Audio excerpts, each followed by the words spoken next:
এভাবে পালিয়ে বাঁচা যায় রবিন?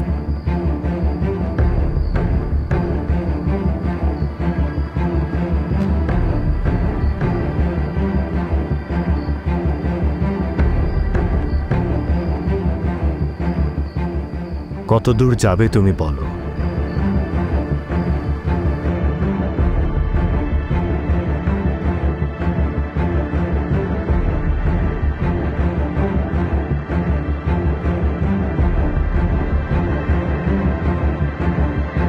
তোমার গন্তব্য আমি জানি।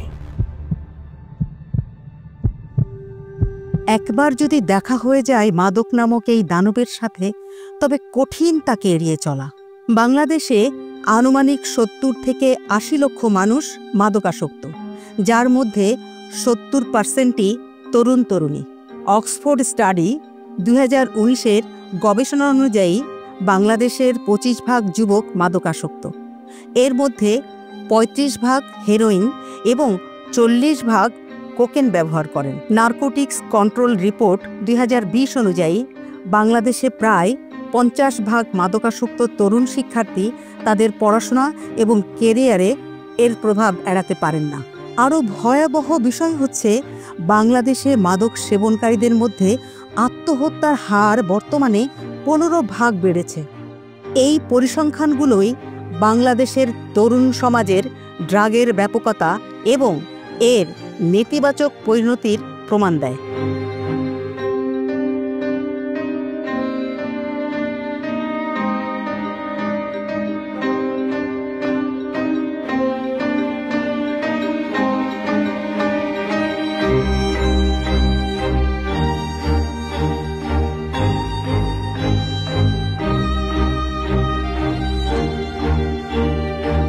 তরুণ সমাজে ড্রাগের যে ভয়াবহ প্রভাবগুলো আমাদের সামনে প্রকাশ পায়, ড্রাগের কারণেই শরীরের অঙ্গ প্রত্যঙ্গের স্বাভাবিক কর্মক্ষমতা নষ্ট হয়, উদ্বেগ, অবসাদ এবং সাইকোসিসের মতো মানসিক রোগ সৃষ্টি হয়।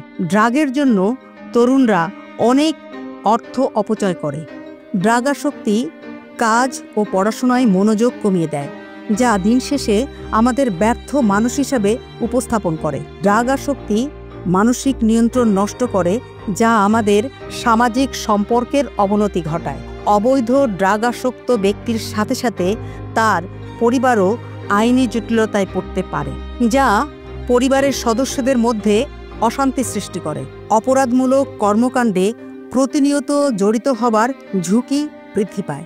তবে হ্যাঁ, কৌতূহলবশত ড্রাগস নিয়ে সেখান থেকে আবারও ফিরে আসার পথ খুঁজছেন অনেকেই। দানবীয় এই পিছুটান থেকে পরিত্রাণ পাওয়া কঠিন, তবে অসম্ভব নয়। যারা ড্রাগ অ্যাডিক্টেড ভুল করেছে, যা করেছে, তাদেরকে সমাজে সুস্থভাবে ফিরিয়ে আনার জন্য যে সমস্ত কৌশল আছে সেগুলো করতে হবে। যেমন তাদেরকে কাউন্সিলিং করা যেতে পারে, এবং ড্রাগ নেওয়া যে তার জন্য কত ভয়াবহ খারাপ এটা তাকে বোঝাতে হবে। তার কাউন্সিলার নিয়োগ করা হতে পারে, ড্রাগের বিষয়ে চিকিৎসা করে সেখানে ভর্তি হতে পারে, এবং তাকে পজিটিভ থিঙ্কিং, সমাজ সম্পর্কে তাকে পজিটিভ থিঙ্কিং, যেটা যে তুমি একজন ভালো মানুষ, তোমার ভিতরে অনেক সম্ভাবনা আছে, তুমি ভবিষ্যতে অনেক ভালো কাজ করতে পারবা, তুমি এই ড্রাগ থেকে মুক্তি হও এবং তোমার সামনে অনেক উজ্জ্বল ভবিষ্যৎ রয়েছে। এইভাবে তাদেরকে কাউন্সিলিং করে সমাজে সুস্থভাবে ফিরিয়ে আনা সম্ভব।